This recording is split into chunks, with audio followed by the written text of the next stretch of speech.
ونعوذ بالله من شرور أنفسنا ومن سيئات أعمالنا من يهده الله فلا مضل له ومن يضلله فلا هادي له أشهد أن لا إله إلا الله وأشهد أن محمدا عبده ورسوله اللهم صل وسلم وبارك على محمد وعلى آله وصحبه ومن تبعهم بإحسان إلى يوم الدين أما بعد فإن أصدق الحديث كتاب الله وخير الهدي هدي محمد صلى الله عليه وسلم وشر الأمور محدثاتها وكل محدثة بدعة وكل بدعة ضلالة وكل ضلالة في النار أو كما قال النبي صلى الله عليه وسلم لا نبي بعد.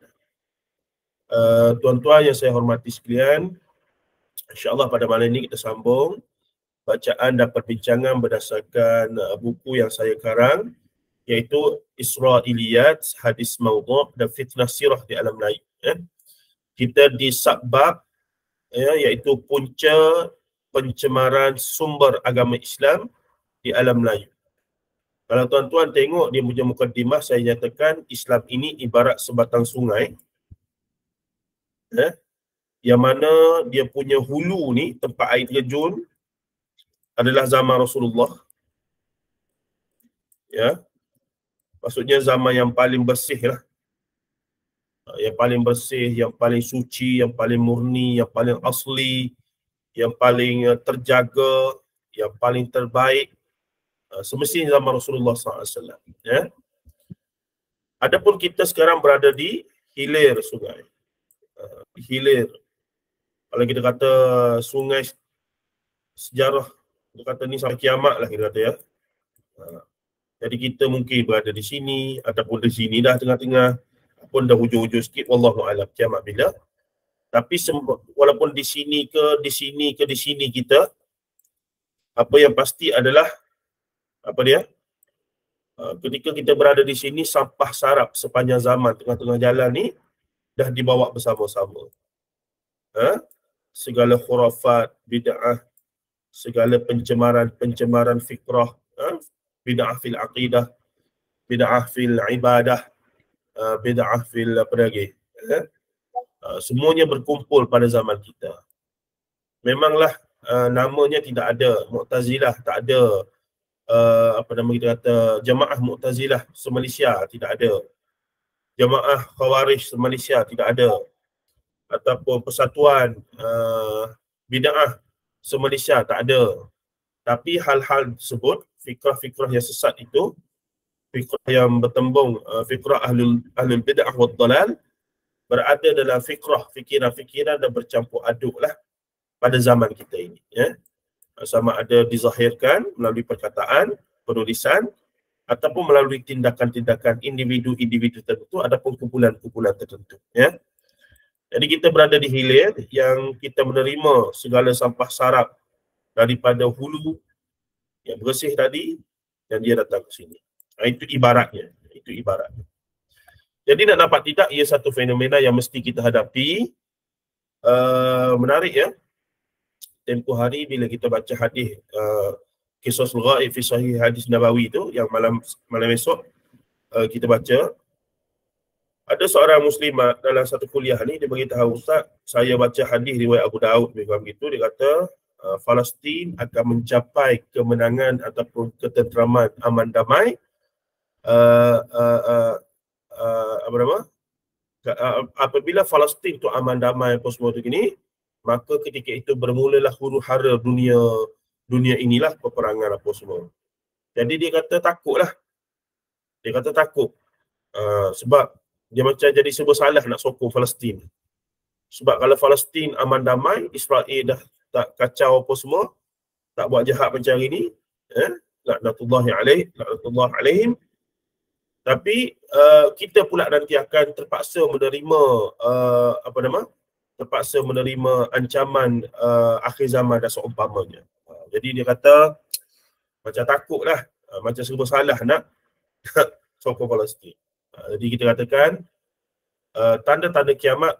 Pertama, saya tak pernah dengar hadis tu, minta maaf. Setakat yang saya dengar lah, bukan kata saya dengar semua, tapi dia pun cakap macam tu saja, dia pernah baca dia ni. Saya tak terlintas. Setakat tu baca beberapa kitab hadis dan mengaji beberapa hadis yang berkaitan akhir zaman tu saya belum jumpa yang disebut tu. Itu satu. Yang kedua, kalau saya assume betul apa yang dia buat itu, tapi kefahamannya masih lagi tak betul lah. Iaitu dia takut sokong Palestin itu menyebabkan kiamat. Perkara pertama yang kita kena tahu, macam-macam mana pun kiamat akan berlaku. Tanda-tanda kiamat tetap akan berlaku. Tanda besar, tanda kecil dan tanda besar. Tanda kecil terbagi pada 3, yang sudah berlaku, yang sedang berlaku dan yang akan berlaku.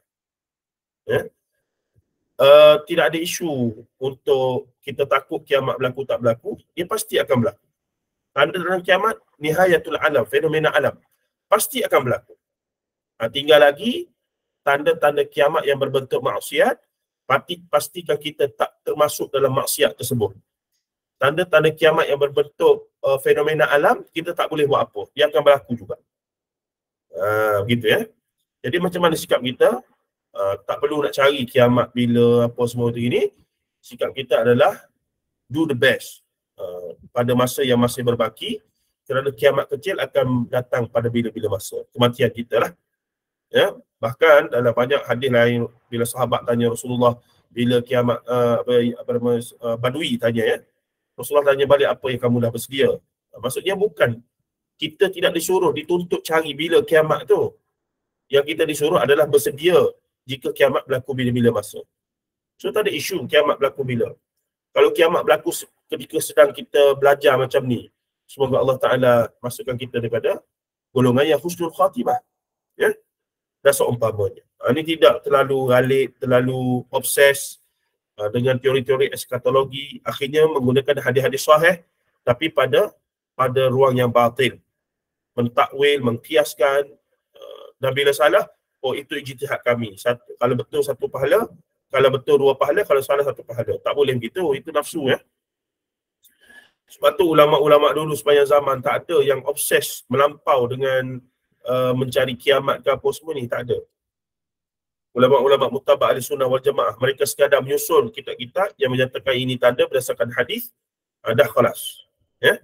Dia tak ada kata sebenarnya Dajjal dikawani lah, saya yakinlah secara kiasannya. Kalau Syiah, mereka minat sungguh pasal Mahdi ke Dajjal, mereka akan buat takwilan-takwilan, teori-teori yang pelbagai. Jadi kita tak boleh terikut dengan perkara tersebut ya. Tapi sebahagian daripada kita, termasuk asatizah sendiri pun, termasuk kawan-kawan sajalah ya. Mungkin ada yang terpengaruh juga untuk nak terlalu mendalam di situ. Walaupun banyak lagi benda. Lebih baik kita fokus pada pengajian-pengajian kita, Quran, hadis. Dan kalau kiamat tiba-tiba berlaku pun, kita mati dalam keadaan kita sedang belajar Quran dan hadis, itu lebih baik daripada kita mencari-cari siapakah Dajjal, siapakah Al-Mahdi. Orang ni Dajjal, orang ni Mahdi. Macam-macam teori dia keluar. Oh, Dajjal dah keluar dah, Mahdi dah keluar dah, Ya'juj pun dah keluar lama dah. Macam-macam lah. Pada saya, itu buang masa dan tidak ada manfaat belajar untuk nak buktikan hal-hal tersebut. Sepatutnya kita mengaji Quran dan hadis, keimanan kita makin kejap bahawa ya, Dajjal akan muncul, Mahdi akan muncul, Nabi Isa akan turun. Tapi bila, itu serah pada Allah Ta'ala, bukan urusan aku. Urusan aku, nak faham Quran, nak faham hadis, nak mati sebagai seorang tulabul ilm, sebagaimana Rasulullah sebut, man salaka tariqan yaltamisu fihi ilman sahalallahu lahu bihi tariqan ila jannah. Siapa yang melalui jalan ataupun proses untuk menuntut ilmu, Allah akan permudahkan jalannya untuk ke syurga. Semoga kita termasuk daripada apa yang disebut dalam hadis tadi, dan kita kembali pada akhirat, pada Allah Ta'ala, dan kita boleh tuntut hak kita sebagai status seorang pelajar. Pelajar di sini adalah pelajar untuk pelajar wahyu, pelajar untuk nak faham Al-Quran dan Sunnah Nabi SAW, insya-Allah ya. Baik. Kalau ada persoalan macam biasa, mohon komen-komen, meriahkan ruang komen kita ni. Jangan senyap je, nanti saya terasa keseorangan. Ya, pagi tadi ada 2 kelas, tadi esok ada meeting pula apa semua. Jadi dengan tuan-tuan ni, saya harap ada respon-respon lah, supaya ada interaksi 2 hala ya. Baik, kemudiannya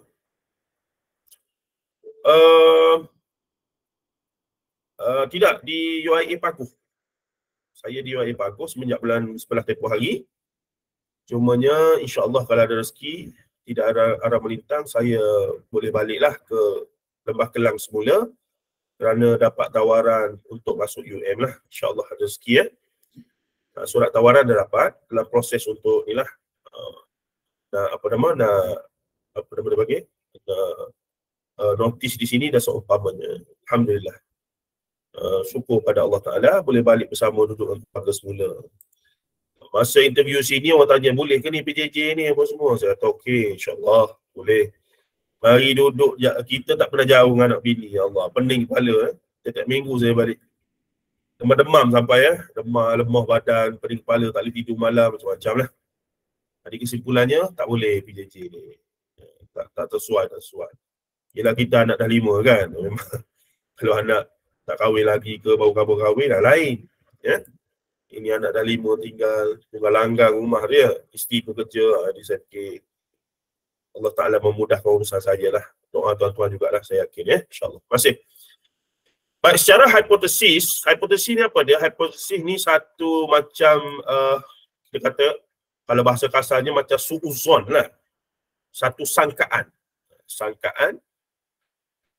Bila kita ada sangkaan ni, hipotesis, tapi hipotesis berdasarkan fakta-fakta yang kuat lah. Maka kita kena buktikan sangkaan ini betul ataupun akhirnya kita kena kata sangkaan kita ni salah. Hipotesis kita ni boleh betul dan boleh salah. So saya berhipotesis bahawa punca pencemaran sumber agama Islam di alam Melayu ini berdasarkan tulisan saya ni, dan setakat ni tak ada orang jawab secara khusus lagi buku-buku saya. Saya tahu sebab apa? Adakah kerana buku saya ni sangat betul? Tidak. Kerana mereka tak baca ya. Saya yakin mereka yang bukan minat dengan apa yang kita mengaji ni tak baca. Jadi bila tak baca mereka tak tahulah mereka nak setuju ke tidak. Ya? Macam saya kena baca semua yang belah ni ke belah tu ke, sebab kita nak tahu corak pemikiran mereka tu. Nah, tapi kita tahu buku-buku saya ni pihak-pihak belah sana takkan belilah. Aliran tradisional takkan beli baca lah. Begitu. So setakat ni tak ada lagi kritikan-kritikan yang terbuka yang jelas terhadap beberapa buku saya yang sebenarnya agak, kalau baca betul tu agak terbuka dan agak keras mengkritik perkembangan Islam di alam Melayu sebenarnya ya. Nah, jadi tak apalah, baguslah juga. Jadi akhirnya yang baca siapa? Kawan-kawan kita jugalah, tuan-tuan dan puan-puan. Tak apalah, tambah ilmu kan. Kita pun bukan nak bergaduh. Tapi kalau mereka baca dan jawab, maka kita bukalah open table lah untuk perbincangan ya. Sama ada dia tulis buku dia balik ke, ataupun ajak ke wacana ke, tak apalah. Kita boleh kemukakan hujah-hujah kita dan seumpamanya. Baik, saya membahagikan tuan-tuan pencemaran sumber Islam ni. Bila sebut sumber Islam ni, of course Quran dengan sunnah dan kefahaman terhadap Quran dengan sunnah ya. Sedikit demi sedikit bermula era pencemaran sumber Islam sedikit demi sedikit sehinggalah jelas kerosakan dan kesannya kepada umat Islam kini. Saya membahagikan kepada dua era, iaitu zaman awal Islam pasca kewafatan Rasulullah SAW, dan era yang kedua zaman awal Islam masuk ke alam Melayu Nusantara. Maksudnya saya berhipotesis bahawa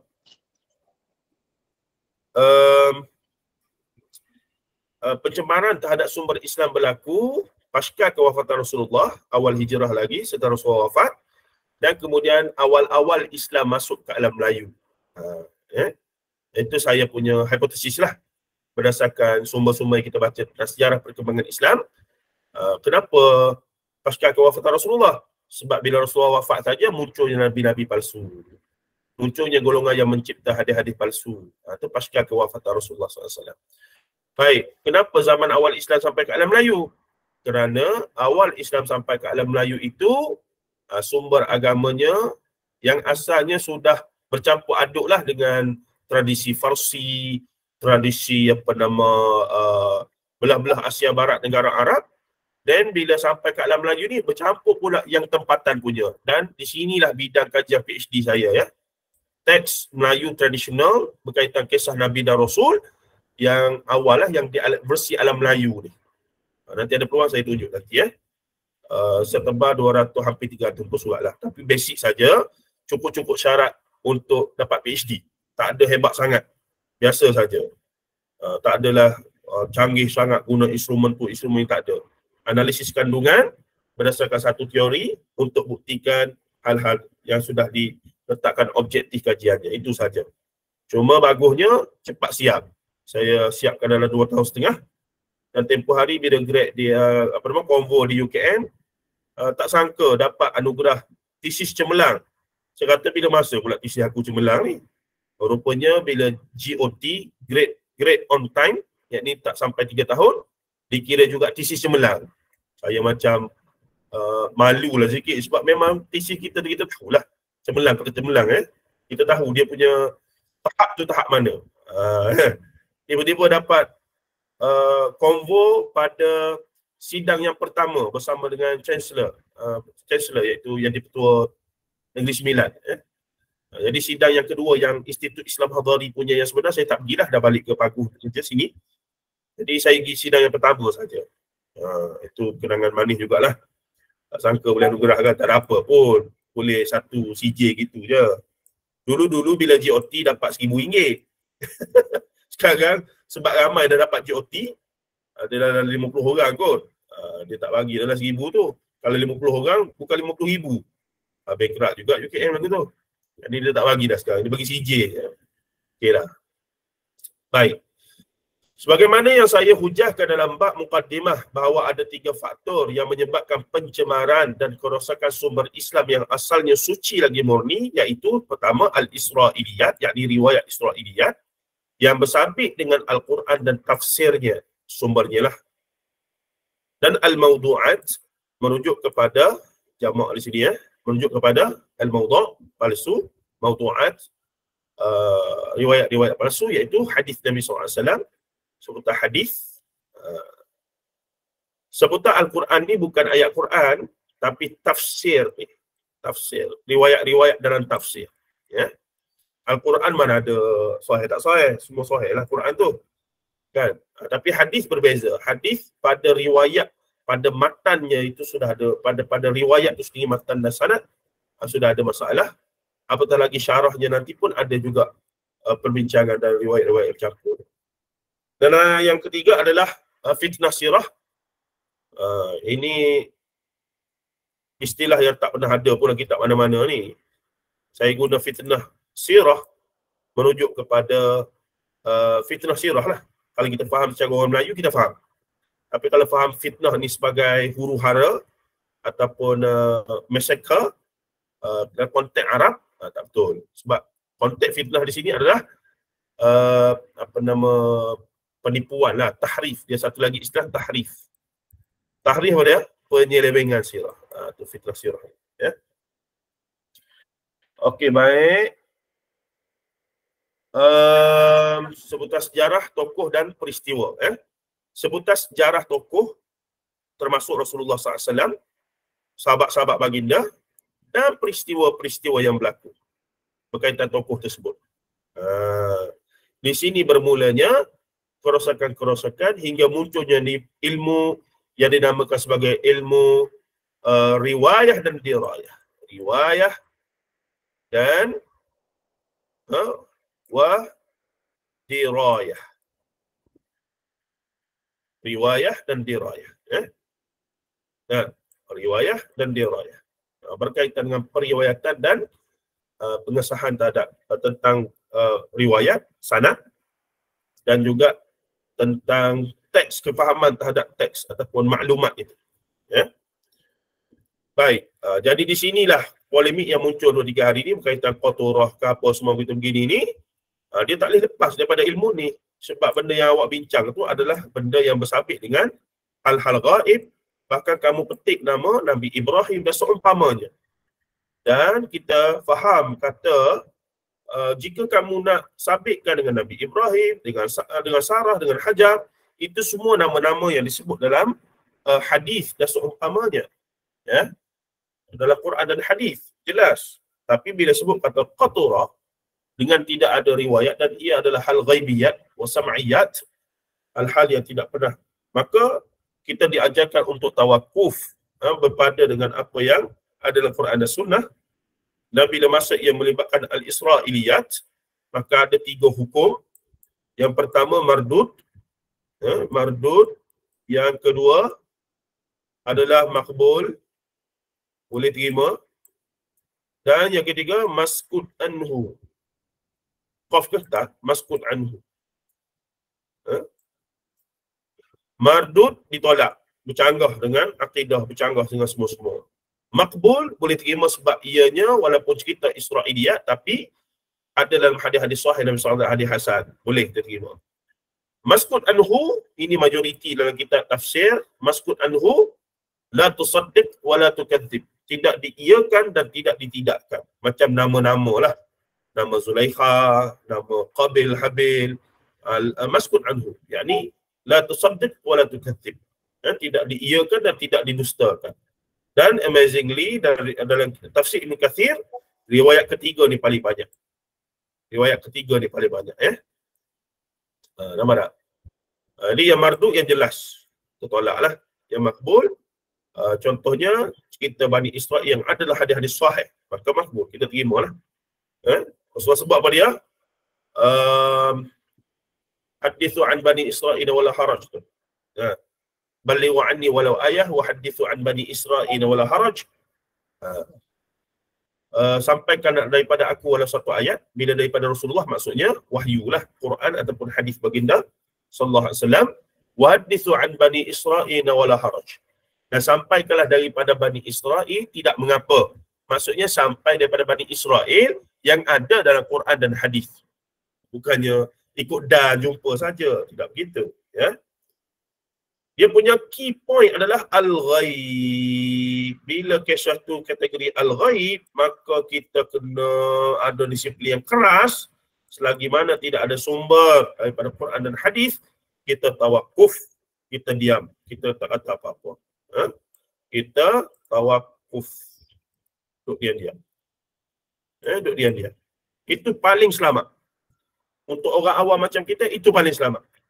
Tak ada, duduk diam-diam. Jangan pandai-pandai. Sebab kalau kita tak beriman pada konturah apa semua, tak rosak iman kita. Macam isu martabat 7, Nur Muhammad, Wahdatul Wujud, apa semua tu lah. Kawan-kawan saya juga yang bersungguh-sungguh mentahankan dia. Kawan-kawan kita lah, kenalan-kenalan kita. Tapi bila kita tanya, anda beriman dalam keadaan anda tak nak terima Nur Muhammad, Wahdatul Wujud, martabat 7. Adakah iman anda tak sempurna? Adakah Islam anda tak sempurna? Kita tanya lagu tu. Agak-agak dia kata apa? Dia kata, kalau kenapa yang sungguh sangat duk pertahan apa nama Nur Muhammad, Wahdatul Wujud, martabat 7 yang tak ada sumber daripada Quran dan Sunnah secara jelas ni? Kenapa bersungguh sangat macam mana tu usul akidah ni? Dia kata bukan usul akidah, tapi macam usul akidah tahan ni. Sungguh sampai buat seminar lah apa semua. Atau dia kata, kalau saya ni beriman, saya ni la ilaha illallah Muhammadur Rasulullah. Rukun iman kita terima belaka, rukun Islam kita terima belaka, ihsan. Tak sempurna ke iman kalau tak terima Nur Muhammad, Wahdatul Wujud, martabat 7 tu? Tuan-tuan tanyalah tok guru yang tuan-tuan mengaji tu, aliran tradisional tu, tanya soalan saya tadi. Tok guru minta maaf nak tanya. Kalau saya tak terima Nur Muhammad, Wahdatul Wujud, martabat 7 ni, rosak ke iman saya? Rosak tak iman saya? Tak sempurna ke akidah saya? Kalau saya mati dalam keadaan apa? Kufur ke? Fasik ke? Cuba tanya lagu tu. Tapi dengan nada yang lembut lah. Jangan nada keras, gaduh pula nanti. Nada sungguh-sungguh nak tahu. Kalau dia kata, tak ada apa-apa, benda tu teori-teori saja. Patut baik tak payah belajar langsung. Benda tak ada faedah lah maksudnya. Saya tak tahu tuan-tuan ni 30 orang lebih ni, 30 orang ni pro ke tidak dengan tasawuf falsafi itu, ya. Tapi saya tanya soalan yang sama lah. Kalau tuan-tuan pro, boleh jawab lah. Agak-agak apa natijah kalau kita tak percaya pada Nur Muhammad, Wahdatul Wujud, martabat 7? Rosak ke iman saya? Kalau kata tak beriman kepada Allah, jelas kufur. Kalau beriman Allah tu ada sekutu, jelas syirik. Islam ni agama wahyu, mudah. Dia dah ada formula yang jelas. Tak percaya Nabi Muhammad adalah Rasul, kufur. Tak percaya Al-Quran, walau satu ayat satu huruf bukan kalam Allah, kufur. Tapi kalau tak percaya pada Nur Muhammad, kalau tak percaya pada wahdatul wujud, kalau tak percaya pada wahdatul wujud martabat 7 Nur Muhammad, rosak tak iman. Akhi Bashir, ada jawapan? Ada perkongsian? Bagi sikit. Akhi Bashir? Nah, Ustaz. Tak ada. Jalan dulu. Okey. Okey. Kalau ada komen-komen boleh. Tak apa. Setuju tak setuju kita boleh bincang lah. Cuma itu pandangan saya. Saya banyak kali tanya sahabat-sahabat kita yang tradisional, mengaji kitab pondok, ilmu kalam, tapi peliknya mempertahankan wahdatul wujud martabat 7 Nur Muhammad yang tak pernah ada dalam mana-mana kitab kalam yang mu'tabar. Daripada Imam Sanusinya, Imam Ibrahim Laqaninya, Jawharatul Tauhid, Imam Sanusi dengan dia punya Umul Barahinnya, tak ada belakang Nur Muhammad wahdatul wujud martabat 7. Benda tu hanya ada dalam kitab-kitab sufi yang falsafi. Kalau sufi yang sunni pun tak ada, sufi akhlaqi. Cerita pasal tazkiyatun nafs, sifat mazmumah mahmudah, tak ada bincang wahdatul wujud martabat 7 Nur Muhammad apa semua tu. Sebab tu saya lama dah cari bahan, bahkan dah ada fail khusus nak tulis saja. Apa dia? Sambungan Israiliyat ni apa dia? Nur Muhammad wahdatul wujud dan martabat 7 di alam Melayu.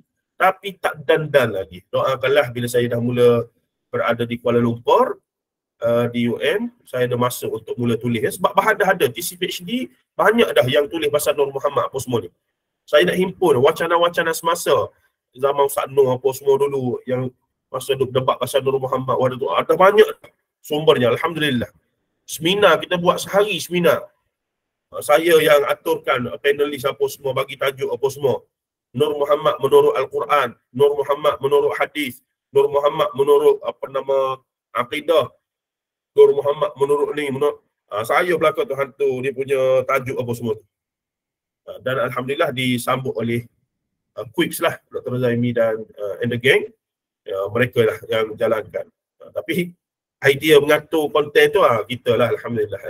Saya jemput Prof. Wan Muhammad Azam daripada UIA, pakar usuluddin dan perbandingan agama. Yang memang dia bincang lama dah. Cuma dia ni tak famous, orang tak kenal lah. Prof. Wan Muhammad Azam.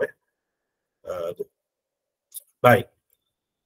Okey, 3 tu. Setiap daripada faktor di atas akan dibahaskan secara tuntas dalam bab khas yang kita faham. Untuk kita faham sungguh apa yang dimaksudkan, 3 faktor inilah yang menyebabkan keracunan ataupun kerancuan sebenarnya, ataupun kerancuan dan keracunan samalah, sumber asli Islam sehingga menyebabkan kerancuan pemikiran kita kini dalam menanggapi isu yang paling asas berkaitan akidah. Ini kerana pencemaran yang berlaku adalah kepada sumber dasar dalam Islam, iaitu Al-Quran dan As-Sunnah itu sendiri. Al-Quran tak tercemar, tapi kefahaman terhadap Al-Quran tercemar. As-Sunnah tercemar, riwayatnya tercemar. Hadis-hadis palsu maksud saya di sini. Baik. Riwayat Israiliyat dibuktikan wujud seawal zaman Rasulullah SAW masih hidup lagi. Kerana proses asimilasi umat Islam dengan orang Yahudi, khususnya daripada kalangan ahli kitab yang masuk Islam. Siapa dia? Abdullah bin Salam, Wahab bin Munabbih, siapa lagi? Wahab bin Munabbih, Abdullah bin Salam dan sebagainya lah. Mereka ni asal ahli kitab yang dah ada sumber ilmu mereka daripada kitab mereka, Taurat. Jadi kisah-kisah Nabi apa semua tu mereka dah ada dah versi Taurat mereka. Jadi bila Islam datang, memang dalam riwayat-riwayat ada jugalah mereka bila ceritakan balik riwayat yang mereka terima daripada Rasulullah dan Quran, ada sedikit sebanyak masuk juga cerita-cerita yang mereka ada ilmu pada zaman mereka, agama asal mereka tempoh hari. Agama Yahudi yang mempunyai sejarah kewahyuan yang panjang kerana majoriti para Nabi dan Rasul adalah bangsa mereka. Sekaligus wahyu yang turun dari langit juga banyak kepada mereka. Namun sebahagian pendeta, baca ulama di sini ataupun rahbaniyah mereka tu, rahib-rahib,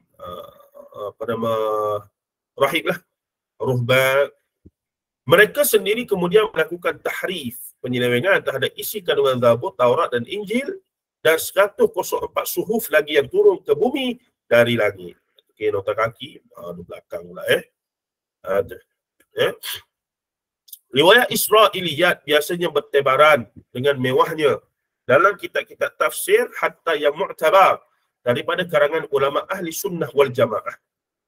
Kitab tafsir terlengkap yang pertama adalah kitab tafsir Al-Imam Muhammad Ibn Jarir At-Tabari. Tafsir At-Tabari, gelaran famous dia, ataupun nama sebenar dia apa dia? Tafsir Al-Bayan. Sekejap. Kita tengok dulu. Tafsir At-Tabari. Nama sebenar dia apa dia? Jami' Al-Bayan Anit Ta'wil Al-Quran. Tafsir At-Tabari. Yang terawal lengkap 30 juzuk. Tetapi menariknya, tafsir ini, Imam Tabari ini ulama besar dan antara ulama yang cakna berkaitan periwayatan. Tapi peliknya, tafsir dia lah yang menjadi sumber cerita-cerita pelik yang diambil oleh penulis-penulis selepas daripada dia. Cerita-cerita yang tak sahih, yang apa semua yang pelik-pelik pun ambil daripada tafsir At-Tabari. Yang menyebabkan mereka yang nukil Tabari ini seolah-olah menggunakan hujah, kami ambil daripada tafsir At-Tabari. Takkan tak sahih. Ni Imam Ibn Jarir At-Tabari ini. Mufassir, Syekhul Mufassirin. Takkanlah tak sahih. Di sinilah kita kata sebagaimana mereka yang salah anggap, tak faham seni penyusunan kitab-kitab hadis, Kutubus Sittah ataupun Sunan Sittah ataupun Kutubut Tis'ah, ya. Kenapa hanya Sahih Bukhari dan Sahih Muslim digelar sebagai sahih? Kerana Imam Bukhari dan Imam Muslim sahaja yang mensyaratkan hanya hadis sahih dalam kitab mereka. Adapun Abu Daud, Tirmizi, Imam Malik, Abu Daud, Tirmizi, An-Nasa'i dan dan seumpamanya itu, mereka tidak syaratkan hanya hadis sahih. Sebab tu ada hadis-hadis yang dhaif, bahkan dhaif jiddan dalam kitab mereka kerana mereka sengaja masukkan. Begitu juga Imam Ibn Jarir At-Tabari. Memang ada riwayat-riwayat yang banyak, yang pelik-pelik, yang luar biasa, yang macam-macam, tapi tidak dapat dipastikan kesahihannya, yang dia sengaja masukkan dalam tafsir At-Tabari. Itu seni dia, ada sebab dia. Dia memang tulis untuk ulama, bukan untuk orang awam.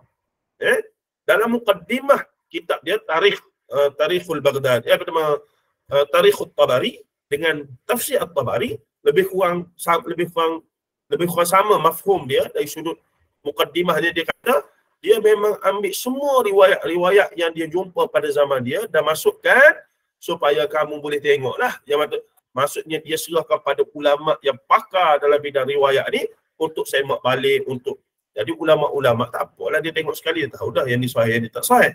Tapi datang orang jahil yang kemudian ataupun alim tapi tak faham bab riwayat, dia nukilkan dengan menisbahkan ni ada dalam tafsir At-Tabari, mesti sahih belaka. Nampak manhaj tu, nampak dia punya metod, dia punya seni tu berbeza, ya. Baik, riwayat Israiliyat biasanya ni timbul persoalan apakah mereka tersalah atau ada unsur kesengajaan di sana. Ini persoalannya. Kenapa perlu masukkan riwayat-riwayat yang akan menimbulkan fitnah kepada agama Islam, bahkan merancukan kefahaman dan pemikiran beragama hingga merosakkan akidah umat Islam sampai hari ini. Itu persoalan dia. Apa kaitannya pula riwayat Israiliyat dengan alam Melayu? Itu area kita lah, spesialis. Semoga saya jadi pakar yang agak baguslah dalam ruangan ini. Apakah terdapat riwayat Israiliyat dalam penulisan ulama alam Melayu yang ditulis dalam tulisan Jawi? Soalan lagi. Banyak soalan ni. Bagaimana riwayat Israiliyat boleh sampai ke alam Melayu? Ini tidak pernah dijawab oleh mana-mana penulis ataupun sarjana sebelum ini. Secara spesifik tidak dijelaskan. Sebab tu saya rasa terpanggil untuk jelaskan bagaimana hadis-hadis palsu sampai establish dan berkembang di alam Melayu. Bagaimana riwayat Israiliyat datang, establish dan berkembang. Begitu juga dengan fitnah sirah, sirah-sirah palsu, sirah-sirah yang tidak sahih berkaitan Rasulullah dan para sahabat baginda khususnya sampai ke alam Melayu dan establish, yakni mengukuh dan akhirnya berkembang. Ya. Baik, soalannya lagi, apakah sudah ada kajian akademik yang mengkaji secara khusus mengenainya? Apakah benar riwayat Israiliyat banyak digunakan sebagai modal dalam ceramah dan kuliah agama? Dan banyak lagi persoalan yang akan kita rungkai satu persatu kelak, insya-Allah. Tidak cukup dengan itu, selepas bertebarnya riwayat Israiliyat yang dibincang rencam oleh para ulama khususnya dalam bidang ulumul Quran ataupun usul tafsir, ulum Quran yang lebih besar, usul tafsir lebih khusus, berkaitan tafsir. Secara khusus, tidak lama kemudian atas faktor-faktor yang khusus dan pelbagai muncul pula gejala penciptaan al-mawdu'at, iaitu hadis-hadis palsu dan memenuhi ruang-ruang perbincangan agama oleh para penceramah dan penulis. Ia tidak menjadi hal bagi seorang ulama zaman dahulu yang berceramah dan menulis kerana mereka dengan sifat penguasaan ilmu yang luas dan pelbagai tahu membezakan status riwayat-riwayat hadis tersebut berdasarkan isyarat-isyarat ilal, kecacatan, sama ada pada sanad atau mata yang tersembunyi dari mata kasar mereka yang bukan dari mata kasar mereka yang bukan pakarnya. Ulama-ulama dulu mereka guna tafsir At-Tabari apa semua tak apa. Sebab bila mereka baca, mereka boleh kesan automatically bila mereka baca sanad, mereka tahu dah hadis ni bermasalah. Perawi ni majhul, perawi ni tidak thiqah, perawi ni gini, perawi ni begini. Maka menyebabkan mereka automatically tahu riwayat ni Imam Tabari sengaja masuk dan riwayat ni tidak sahih. Masalahnya yang datang kemudian, yang tidak pakar dalam bidang riwayat, periwayatan ataupun ilmu riwayat, riwayat dan dirayah, maka mereka baca, walaupun mereka ulama lah, ulama fiqh, ulama apa ke, tapi mereka tak pakar, mereka tak erti, mereka tak jumpa ilal, yakni kecacatan yang tersembunyi dalam riwayat itu. Maka mereka menganggap segala apa yang ada dalam kitab tafsir Ibn Jarir At-Tabari, tafsir At-Tabari, sahih belaka. Bermulalah masalah dalam periwayatan. Nampak tak? Setakat ni okey ke? Setakat ni boleh faham ke? Saya tengok. Boleh Ustaz, boleh. Okey. Okey.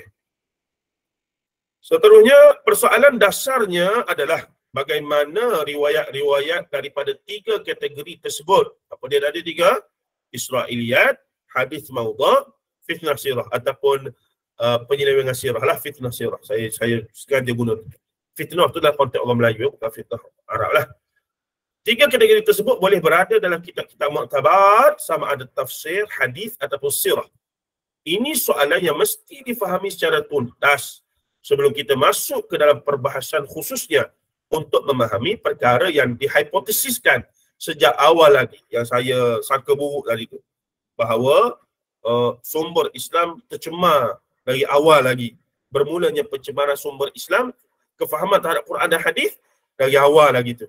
Saya saja-saja buat tuduhan ke ataupun ada asas yang kuat. Ni nak buktikan ni. Itu cara akademik lah sikit kan.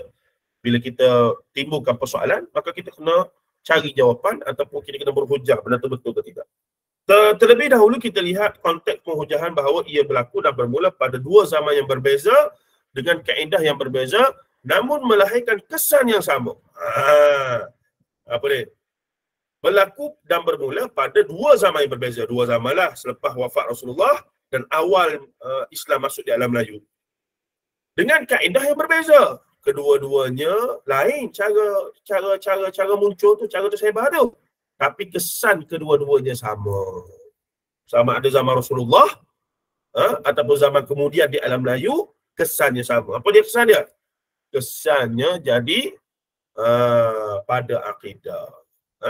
Pada sumber agama kita tercemar, iaitu kefahaman terhadap Al-Quran dan hadis-hadis Nabi SAW. Sekaligus menyebabkan sebenarnya kefahaman Islam kita tidak mantap dan bermasalah sebenarnya. Gitu ya. Baik. Zaman awal Islam pasca kewafatan Rasulullah. Ini bahagian pertama. Lama sebelum Nabi Muhammad SAW dilantik menjadi Rasul sekaligus menerima wahyu daripada Allah melalui perantaraan Jibril AS, ni semua orang tahu, sudah banyak dalam kalangan para Nabi dan Rasul yang terlebih dahulu menerima wahyu dan diutuskan. Ini fakta umum, semua tahu. Setengah riwayat menyebutkan Nabi diutuskan 124,000. Ada hadisnya tapi daif. Riwayat dia ada. Dan Rasul sebanyak 313. Juga ada riwayat tapi daif. Namun angka ini dikritik kesahihannya kerana secara kasar, secara dasar tidak dijumpai secara tuntas. Asalnya dalam Al-Quran dan Nas As-Sunnah juga dikritik tahap kesahihannya. Ya, jelas di situ. Baik. Cuma yang pasti Nabi dan Rasul ramai. Nabi dan Rasul ramai. Itu pasti. Ramai itu berapa? Allah Alam. Tapi ramai. Yang wajib kita tahu 25. Sebab adalah Quran dan adalah hadis. Baik. Namun satu perkara yang pasti sebagaimana yang disetujui oleh jumhur ulama adalah Nabi sekaligus Rasul yang wajib kita ketahui adalah 25 orang semuanya, bermula daripada Nabi Adam AS sebagai Abul Bashar, bapa segala manusia, sampailah Nabi Muhammad SAW sebagai Khataman Nabiyyin, Nabi yang akhir sekali, penutup segala Nabi. Nama dan kisah mereka terdapat pada Al-Quran dan Al-Hadis. Jelas di situ. Baik. Ada perbezaan antara Nabi dan Rasul, antaranya yang paling utama adalah Nabi menerima wahyu untuk diri sendiri, manakala Rasul menerima wahyu untuk dirinya dan juga wajib disampaikan kepada umatnya. Sesuai dengan maksud Ar-Rasul iaitu utusan. Nabi asalnya An-Naba, khabar, berita, perkhabaran, berita. Surah An-Naba itulah. Apa nama? Amma yatasa'anu 'anil naba'il 'azim. Ya. Tetapi kalau kita baca buku tesis saya, kita akan jumpa satu fakta yang menarik. Sebenarnya Nabi dan Rasul ni tak berbeza pun. Fatwa Syekhul Islam Ibn Taymiyah, fatwa Syekh Amin Shinqiti dalam Adwa'ul Bayan, dia punya kitab tafsir. Nabi dan Rasul ni sebenarnya tak beza pun. Dalam buku teks kita, Nabi terima wahyu untuk diri sendiri, Rasul terima inilah macam inilah. Kalau ada cetakan lain saya akan betulkan di sini. Dia tak salah, tapi ada yang lebih betul. Ini pembahagian ni tak salah 100%, tapi ada yang lebih betul. Iaitu Nabi dan Rasul ni dua-dua terima wahyu sebenarnya. Nabi dan Rasul dua-dua terima wahyu. Cuma Nabi terima wahyu untuk memantapkan syariat Rasul yang datang sebelum dia. Manakala Rasul terima wahyu untuk dapat syariat baru. Boleh faham maksud saya di situ? Lepas Rasul, Nabi Musa, ada siapa dia? Selepas dia jadi Nabi Bani Israel, Yusha' bin Nun. Yusha' bin Nun Rasul ke? Bukan Rasul. Dia seorang Nabi. Masa Nabi Musa pergi cari Khadir AS, tengah laut, tempat bongkar air, apa semua, dia bawa Yusha' ni. Sebagai pembantu dia, sebagai pewaris dia. Untuk train dia lah, Yusha' ni. Dalam Quran tak ada, dalam hadis ada. Kemudian, Yusha' bila Rasulullah, Nabi Musa sudah meninggal, Yusha' inilah mengambil alih untuk membimbing Bani Israel. Adakah Yusha' menerima wahyu? Ya. Yusha' menerima wahyu. Adakah untuk disampaikan kepada umat? Ya, untuk disampaikan kepada umat. Tetapi Yusha' tak terima syariat baru. Dia terima wahyu untuk memantapkan syariat Nabi Musa AS. Faham maksud saya? Dia faham ke tu? Senyap lah kau ni. Jelas. Okey, sekejap. Tak ada komen. Sebenarnya sudah ada dalam ni mufti wilayah ni. Saya nak, apakah Nabi dan Rasul sama? Mufti wilayah. Mufti wilayah lama ya, bukan mufti wilayah yang beri pada Nazim Haqqani tu, kita pelik sikit lah itu ya.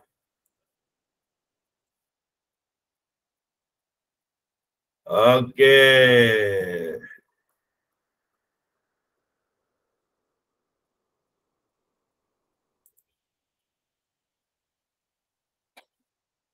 Saya masuk dalam chatbot ya. Dia punya link ni nanti boleh baca sendiri. Jelas di situ bahawa akhirnya Nabi dan Rasul ni dua-dua terima wahyu dan dua-dua terima wahyu dan menyampaikan kepada umat. Cuma Rasul terima wahyu beserta syariat baru, tapi Nabi selepas Rasul tu terima syariat untuk meneruskan syariat, terima wahyu untuk meneruskan syariat Rasul sebelum dia. Itu beza dia. Itu beza dia. Baik. Saya harap tak ada masalah dan tuan-tuan pernah dengar sebelum ni. Secara urutan, Nabi Adam, Idris, Nuh, Saleh masing-masing punya kaum mereka sendiri sebagaimana yang dicatat dalam Quran. Kaum Samudnya, kaum Adnya dan seumpamanya yang dihancurkan oleh Allah kerana kejahatan mereka masing-masing lah, keingkaran maksiat yang mereka buat dan juga kekufuran mereka itu. Tetapi bermula dari Nabi Ibrahim AS yang digelar sebagai Khalilullah, kasih Allah, dan Abul Anbiya, iaitu bapa segala Nabi. Keturunan para Nabi dan Rasul mula terpecah kepada dua cabang nasab. Pada zaman Ibrahim AS, manusia yang beriman kepada Allah hanya baginda dan isterinya Sarah dan anak saudara mereka, anak saudara Ibrahim iaitu Lut AS. Masa ni Ismail pun tak ada lagi, Ishak pun tak ada lagi. Sebab Nabi Ibrahim terima anak ketika sudah berumur tua, ya. Kemudian Ibrahim berkahwin dengan Hajar, hadiah daripada seorang raja jahat yang cuba memperkosa Sarah apabila mereka melalui negeri tersebut. Daripada Hajar, kemudian lahirnya Ismail, dan daripada Sarah lahirnya Ishak. Ni umum, fakta umum semua tahu. Kalau belajar kisah Qasasul Quran ni adalah cerita ni secara jelasnya. Baik. Ishak bapa kepada Yaqub, Yaqub ni Israel, hamba Allah Abdullah, yang juga dikenali sebagai Israel yang bermaksud hamba Allah atau Abdullah dalam bahasa Arab. Daripada Yaqub lahirlah Yusuf dan adik-beradiknya yang jahat tu. Daripada nasab inilah muncul Nabi dan Rasul keturunan Bani Israel yang bermaksud anak-anak keturunan Nabi Yaqub AS. Dan lokasi mereka adalah antara Palestin dan Mesir. Manakala daripada keturunan Ismail tidak lahir daripada sebarang Nabi dan Rasul sehinggalah sekitar 500 tahun selepas pengutusan Rasul Bani Israel yang terakhir, iaitu Isa ibni Maryam al-Masih, dan inilah yang menjadi punca utama krisis antara Bani Israel dan Nabi Muhammad, atau Bani Israel dan orang Arab, iaitu Nabi Muhammad SAW, yang berbangsa Arab sekalipun mereka sebenarnya bertembung nasab kepada bapa segala Nabi, iaitu Ibrahim Khalilullah. Maksudnya Arab dengan Bani Israel ni adik-beradik, sepupu sepapak ya sebenarnya. Pada hakikatnya Bani Israel dan Bani Ismail adalah saudara sepupu sahaja. Semitik, dua-dua ni mereka adalah Semitik. Jadi bila Yahudi kata kamu ni anti-Semitism, bila masa kita anti-Semitism? Orang Arab Semitik juga. Kita tak pernah anti pun. Bukan masalah kamu Arab, kamu Semitik, kamu putih, kamu hitam. Masalah peranganmu tu jahat. Lagikan Allah kamu boleh derhaka, kamu boleh buat macam-macam. Lagilah manusia di Palestin pada hari ini. Memang jahat. Memang jahat. Perangai tu jahat. Allah sendiri laknat mereka dalam Quran. Nak kata apa lagi? Antara ayat terawal, ghairil maghdubi alaihim, al-maghdub yang dimurkai. Mufassir kata itu merujuk pada Yahudi. Dan itu dihuraikan secara terus oleh Allah dalam suratul Baqarah. Ya Bani Israel, adhkuru ni'mati allati an'amtu alaikum wa anni faddaltukum 'alal 'alamin. Berbagai lagi.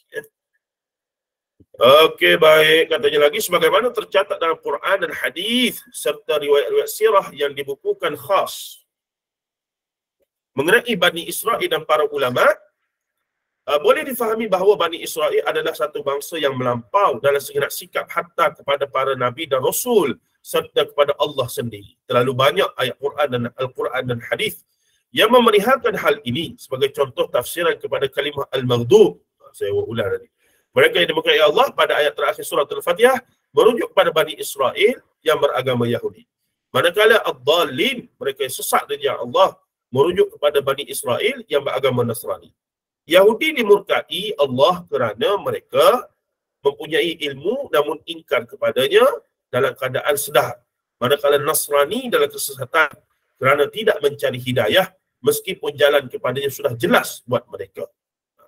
Itu semua adalah tafsir. Sebenarnya tu kalau baca tafsir Ibn Kathir, insya-Allah ada perbahasan mengenai hal tersebut. Seusai solat surah Fatihah, susunan Al-Quran diteruskan secara tauqifi iaitu penetapan azali oleh Allah dengan surah Baqarah yang bermaksud lembu betina. Padahal bukan surah Baqarah, surah yang kedua. Bukan surah Fatihah, surah pertama. Kita semua tahu. Turun Quran ni mencapah-capah, tapi masa susun, dia ikut apa yang telah ditetapkan secara azali oleh Allah Ta'ala. Bagaimana para sahabat tahu? Para sahabat tahu bila mereka menjadi makmum Rasulullah, solat malam, Rasulullah bacalah surah Fatihah, pada surah Baqarah, pada surah surah Baqarah, surah Ali Imran, surah An-Nisa, surah Maidah, sama. Gitu ya. Maka sesudah itulah, dan Rasulullah ketika hujung hayat Rasulullah, bulan-bulan Ramadan yang lain, Rasulullah tasmid Quran dengan Jibril alaihissalam sekali, tapi hayat akhir Rasulullah sebanyak 2 kali. Jadi penyusunan ayat itu telah dibetulkan oleh Jibril semua sekali, dan Rasulullah kemudian perdengarkan kepada sahabat pun hafal, dan itulah yang kemudian jadinya pada era Abu Bakar menjadi khalifah, Umar and again telah usulkan untuk Jam'ul Quran, menghimpunkan tulisan-tulisan Quran. Quran dah ada, tapi mencapah-capah. Orang ni ada 2 surah, orang ni ada 3 ayat, orang ni ada 4 ayat, orang ni ada 5 ayat. Jadi, Sayyidina Umar bagi cadangan supaya dikumpulkan kepada Abu Bakar, dan diteruskan pada zaman Umar, dan akhirnya sempurna pada zaman Uthman bin Affan radhiyallahu anhum ajma'in. Sahabat-sahabat Rasulullah yang maha agung, yang hebat tersebut. Allahu Akbar. Untung mereka yang hidup pada zaman sahabat Rasulullah SAW boleh hidup dengan Rasulullah, tengok Rasulullah dan berjuang khidmat untuk agama pada zaman Rasulullah. Kita tak adalah peluang tersebut. Tapi kita ada peluang tersebut bila kita Allah Ta'ala rahmati kita dengan syurga. Allahu Akbar. Tak boleh nak bayang lah. Memang rasa ni lah. Sepatutnya kita rasa tak boleh nak bayang macam mana perjuangan mereka dulu, struggle mereka, tapi mereka rasa seronok, indah sebab dapat tengok Rasulullah depan mata, dapat bahu-membahu dengan Rasulullah, bersalam sentuh Rasulullah dan seumpamanya. Ini luar biasa. Allahu Akbar. Melihat Rasulullah terima wahyu, melihat Rasulullah berjuang dan seumpamanya. Semoga Allah Ta'ala rahmati kita dan benarkan ataupun kasihanlah pada kita agar kita kelak dapat masuk syurga Allah Ta'ala dan menatap wajah Rasulullah dan juga menatap wajah Allah Ta'ala yang maha agung itu, ya. Tuan-tuan dan puan-puan rahimahullah. Baik. Allahu Akbar. Jadinya lagi katanya di sini, selesai suratul Fatihah, susunan Al-Quran diteruskan secara tauqifi tadi. Okey. Para ulama tafsir menganalisis tema besar surah ini merangkumi perbahasan perihal akidah, ibadah dan akhlak. Dan mereka mendapati 1/3 daripada surah ini adalah berkenaan Bani Israel. Antara isi penting menaiki kisah Bani Israel dalam surah Al-Baqarah adalah yang pertama, peringatan Allah Ta'ala kepada kaum mukminin mengenai sifat-sifat orang Yahudi atau Bani Israel sepanjang ayat 47 hingga 123. Bayangkan. Lebih 1/3 surah Al-Baqarah adalah mengenainya, yang sentiasa melakukan pengingkaran kepada perintah-perintah Allah Subhanahu Wa Taala. Tengok. Sebab apa ada kisah Bani Israel ini? Soalannya Allah nak kata macam mana? Hei umat Muhammad, kamu baca surah Baqarah ni, kamu kenal Yahudi ni macam mana, Bani Israel ni, kamu faham, tengok apa sifat dia. Kamu sebagai umat Muhammad jangan bersifat macam sifat Bani Israel. Itu mesej dia, tuan-tuan, ya. Bukan suruh kita seronok, laknat Yahudi, laknat. Allah dah laknat dia, cukup lah tu. Bila Allah yang kata mereka tu jahat, mereka tu tak berguna, apa semua laknat, kita tak payah laknat dah, Allah padan dah. Tapi mesej daripada ibrah daripada itu adalah, ibrahnya adalah, apa dia? Hei umat Muhammad, kamu belajar apa yang Yahudi buat, sifat jahat dia ni, sebagaimana aku nyatakan dalam kalam aku ni, maka kamu kena tak boleh jadi perangai macam tu. Itulah maksud dia. Gitulah maksud dia. Jadi kita mengaji surah Al-Baqarah, tadabbur, faham perangai-perangai Yahudi untuk kita tidak ada sifat tersebut. Kita tidak ulang sifat yang Allah Ta'ala cela tersebut. Ya? Baik, yang kedua. Bani Israel juga mengkufuri nikmat Allah SWT yang menyelamatkan mereka daripada kezaliman Fir'aun dan Nabi Musa yang dengan menyembah berhala anak lembu, meminta-minta pelbagai permintaan yang bersifat mengada-ngada, menawasalwa ketika sesak 40 tahun di tengah gurun pasir itu. Sinai. Melalui Nabi Musa AS yang sebenarnya merupakan terjemahan dari sikap membangkang angkuh dan penentang. Baik. Tuan-tuan, ada cerita menarik berkaitan dengan sembah lembu ni. Dalam hadis sahih, Profesor Sulaiman Ashqar masukkan dalam Sahih Qasasul Nabi, Qasasul Anbiya dia, hadis-hadis sahih berkaitan kisah para Nabi dan Rasul. Dia masukkan satu riwayat berkaitan dengan bagaimana cara Bani Israel bertaubat. Apabila Nabi Musa balik daripada 40 hari keluar tu, beruzlah tu, balik-balik tengok sebahagian besar kaum Bani Israel, masa tu dah ratus ribu ya. Ada sebab berpuluh ribu ke ratus ribu, beramai lah maksudnya di Mesir ketika itu. Maka kaum dia ni, di Mesir kan? Di Mesir lah. Kemudian sebahagian kaum dia ni, sudah sudah sembah Samiri, sudah berjaya untuk jadikan mereka penyembah kepada lembu buatan tu lah. Jadi marahlah Nabi Musa kepada adik dia nama apa lah? Apa nama adik Nabi Musa? Bunyamin. Bunyamin. Harun. Nabi Harun. Marahlah Musa pada Harun. Maksudnya tidak jaga dengan baik lah. Makanya apa yang berlaku adalah Nabi Musa balik, kaum dia pun segeralah Nabi Musa berbasuh balik. Tapi cara taubat macam mana hadis sahih tersebut, mereka kena macam mana ya? Mereka kena celuk tangan mereka. Kena tengok balik riwayat ni. Cuma ingatan saya secara umum ya. Tapi kena tengok balik. Ada je dalam saya malah buka. Mereka kena celuk tangan mereka ke dalam sungai, dan kalau tangan mereka ataupun badan mereka bertukar jadi warna emas, itu bermaksud mereka telah kufur kepada Allah lah. Mereka telah sembah lembu emas tersebut. Kalau mereka tak jadi begitu, maksudnya mereka masih bersih mereka punya iman itu. So apa berlaku? Riwayat tersebut menyebutkan dalam 70 ataupun 80 ribu Bani Israel masa tu yang bila buat apa yang disebutkan itu, bertukar jadi ori macam itulah. Jadi warna emas. Dan cara mereka bertaubat apa dia? Teka. Siapa boleh teka? Cara mereka bertaubat tu. Ada tak orang yang pernah dengar kisah ni? Cara mereka bertaubat macam mana?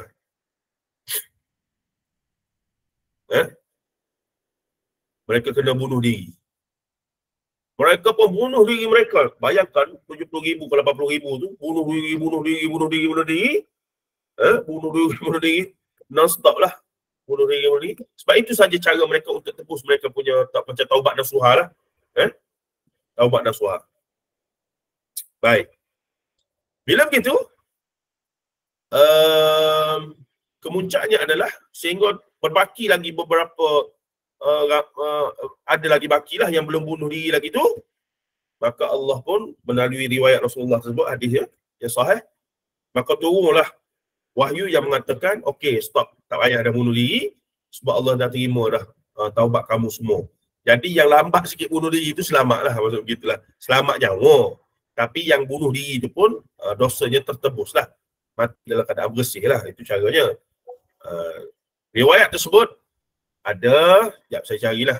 Ada je dalam ni. Sekejap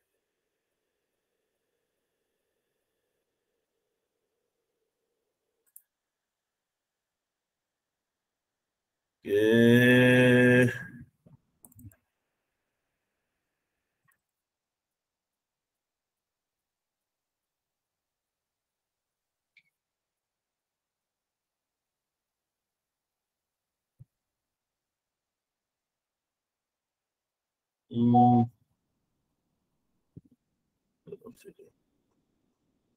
Oh, alah, tak ada pula ni.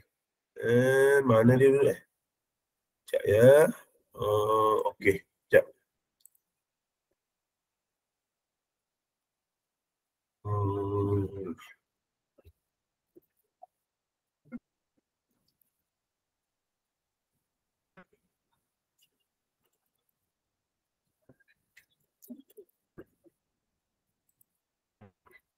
Okey.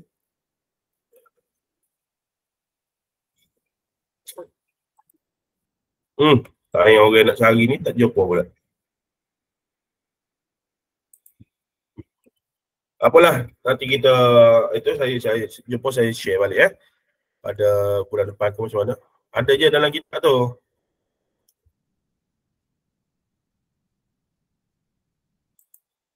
Okey. Baik, yang ketiga, apabila permintaan-permintaan tersebut ditunaikan sekalipun, mereka kemudian tetap ingkar terhadap ayat-ayat Allah SWT, bahkan mereka sanggup membunuh para Nabi dan Rasul yang lahir daripada kalangan mereka tanpa alasan yang hak. Siapa dia antara Nabi yang dibunuh? Ilyasak ke? Dan seumpamanya lah, dibunuh, dipotong dengan kayu macam-macam lah. Bani Israel juga melanggar janji-janji yang termeterai dengan sesiapa sahaja hatta dengan Allah Ta'ala. So Allah SWT, sehingga kutukan dan kemurkaan Allah atas mereka. Akhirnya mereka kekal menjadi kaum yang terusir, hina, malah jauh dari rahmatnya. Sebab tu mereka tak ada tanah. Tak boleh ada negeri, sehingga mereka sampai sekarang lah, masih lagi duduk klaim itu, klaim ini dan seumpamanya. Sikap buruk Bani Israel Yahudi ni yang dinyatakan dalam Al-Quran berlanjutan sampailah ke zaman kita ini. Kita membaca dalam sejarah khilafah terakhir Islam bagaimana mereka menggunakan helah untuk menipu Sultan Abdul Hamid yang kedua, yang meninggal pada 1909, yang merupakan khalifah berdaulat Uthmaniyah yang ke-34 itu, sehingga berdirinya negara haram Zionis di Palestin pada hari ini yang sudah meragut jutaan jiwa orang Islam Palestin atas pencerobohan haram tersebut. Drama darah yang terpaksa dimulakan oleh Bani Israel Yahudi Zionis kerana ketiadaan tanah yang dapat menerima mereka dengan baik adalah kerana sikap mereka sendiri, termasuklah Fir'aun di Mesir dahulu pun tak boleh terima. Bayangkan Fir'aun pun tak boleh. Fir'aun pun itu juga dengan mereka, trigger juga dengan sukan Bani Israel masa mereka duduk di Mesir lah. Meskipun mereka sengaja melakukan kerosakan kepada kitab-kitab mereka, yakni tahrif tadi, namun maklumat asal daripada kitab itu mereka percayai. Antaranya mengenai perkhabaran bahawa kelak akan datang seorang Nabi dan Rasul akhir zaman yang menjadi, dalam istilah bahasa Inggerisnya, the savior ataupun Masayah, yang bermaksud penyelamat buat mereka. Kriteria Nabi dan Rasul akhir zaman tersebut direkodkan dengan begitu rinci dalam kitab mereka, menyebabkan mereka mengatakan bahawa mereka kenal Nabi akhir zaman itu lebih daripada anak mereka sendiri. Ada ayat Quran kan kaitan dengan ini. Ketika Nabi Yusuf AS menjadi wazir di Mesir, setengah mufassir ataupun ulama kata menteri keuangan lah wazir ni, yang disebut sebagai menteri keuangan, sebab tugas Nabi Yusuf memang fokus kepada jaga khazanah, apa nama panggil, apa nama, bukan temenggong, apa dia kalau istilah bahasa Melayu ni, bendahara ke? Bendahara, itulah wazir. Yang pada akhir surah Yusuf yang mengatakan bahawa ayah dan adik-beradik Yusuf kemudian tinggal bersamanya di Mesir, yang penduduk asalnya adalah Qibti. Setelah beberapa zaman berlalu, konflik antara Bani Israel Yahudi dengan Fir'aun Qibti menjadi semakin memuncak dan mereka sering dicurigai dan dianggap pendatang asing oleh penduduk asal Mesir. Malah mereka menjadi pekerja yang ditindas dengan agak zalim pada era tersebut. Ketika zaman Nabi Musa AS, Bani Israel Yahudi yang beriman kepada baginda dan ajarannya dibawa lari menyeberangi lautan, Laut Merah tu, ketika kemuncak konflik antara Musa dan Fir'aun.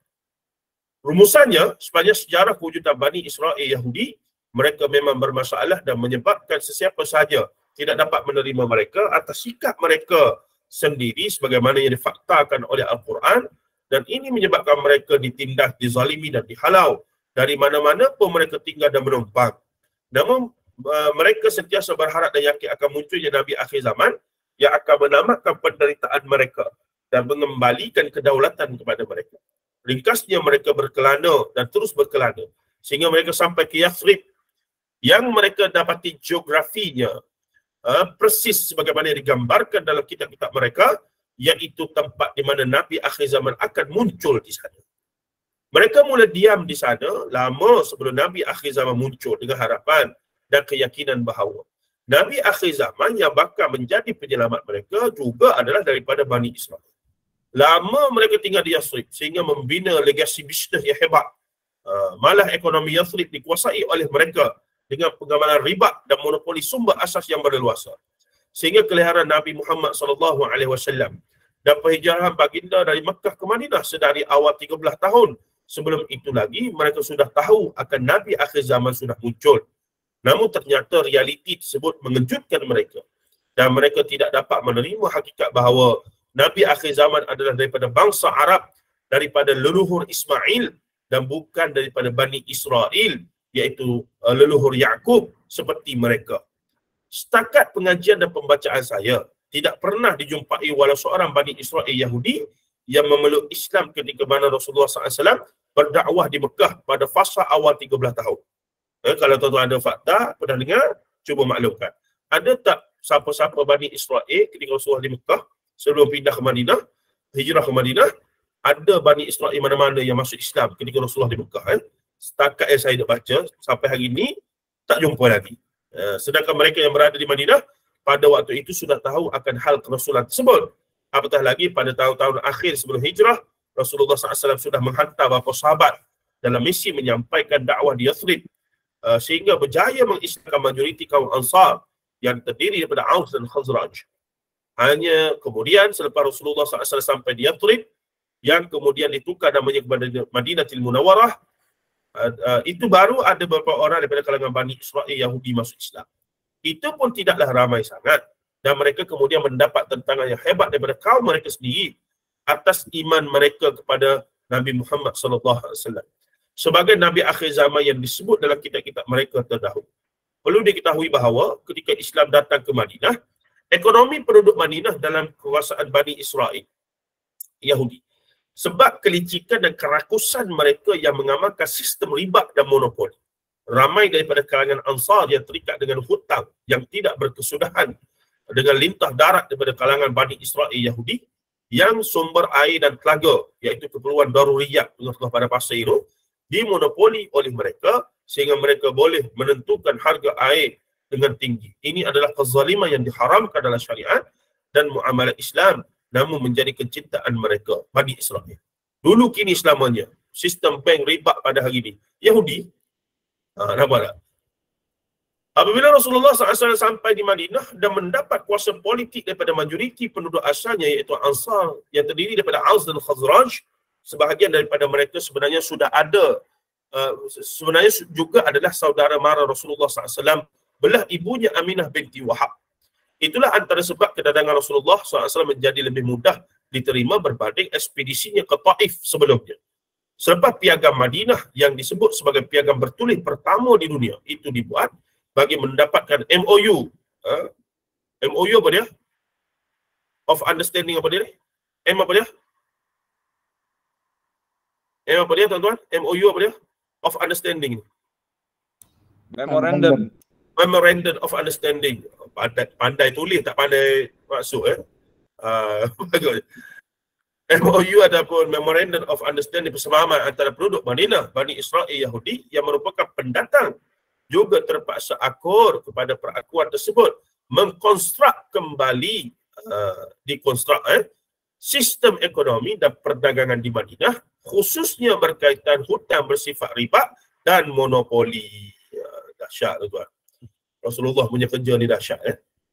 Ini menyebabkan kemarahan mereka mencanak dan tidak kurang juga sampai Bani Israel lah yang mula berdendam, namun mereka terpaksa akur kerana kuasa politik di tangan Rasulullah SAW. Hakikatnya jauh dalam sanubari mereka tahu bahawa Nabi Muhammad SAW adalah Nabi akhir zaman yang mereka tunggu selama ini. Namun kerana keangkuhan dan kesombongan, al-kibar, disebabkan sifat fanatik kebangsaan, asabiyah, selain mereka merasakan mereka lah the chosen people atau the children of God, mereka memilih untuk kufur kepada Nabi Muhammad SAW. Cuma sedikit menarik, kerana segelintir daripada Bani Israel Yahudi ini ada yang masuk Islam.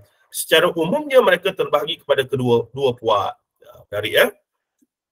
Kumpulan pertama, individu yang benar-benar masuk Islam kerana mahukan kebenaran dan hidayah Allah, sebagaimana contoh daripada kalangan mereka, kalangan pendeta mereka, Ka'ab ibn al-Ahbar, Abdullah bin Salam, Wahab bin Munabbih dan beberapa nama lagi. Ini pendeta-pendeta mereka ni yang kemudian menjadi antara asbab riwayat Israiliyat masuk ke dalam riwayat-riwayat Islam. Ka'ab Ibn al-Ahbar, Abdullah bin Salam dan juga Wahab bin Munabbih. Namun kumpulan kedua pula masuk Islam bukan kerana Allah, melainkan kepentingan khusus seperti menjaga perniagaan mereka kerana ingin majoriti penduduk Madinah adalah Islam, dan sebahagian mereka pula sebenarnya menyamar masuk Islam dengan niat mahu cari peluang merosakkan Islam dari dalam. Mereka inilah yang Islam pada zahir dan punya nifak dalam hati, munafik lah. Mereka inilah yang dinamakan sebagai golongan al-munafiqun dalam Al-Quran, sehingga terdapat surah dan hadis khas tentang kelompok ini. Terdapat sekitar 70 orang golongan munafik di Madinah yang hidup pada zahirnya sebagai seorang Muslim. Namun, jiwa sanubari mereka sangat hasad kepada Islam dan Rasulullah SAW. Mereka juga terlibat dalam penyebaran fitnah serta menjadi pembelot dalam siri-siri peperangan antara Rasulullah SAW dan kafir Quraisy. Status mereka dimaklumkan oleh Allah kepada Rasulullah SAW dan baginda hanya memberitahu kepada Sayyidina Huzaifah ibn al-Yamani radhiyallahu anhu yang dikenali sebagai pemegang rahsia Nabi. Ketua golongan munafik di Madinah yang paling banyak buat onar termasuk peristiwa fitnah al-ifk terhadap Sayyidatina Aisyah radhiyallahu anha. Munafik tersebut adalah Abdullah bin Ubay bin Salul yang kemudian anda kepada Abdullah dimasuk Islam.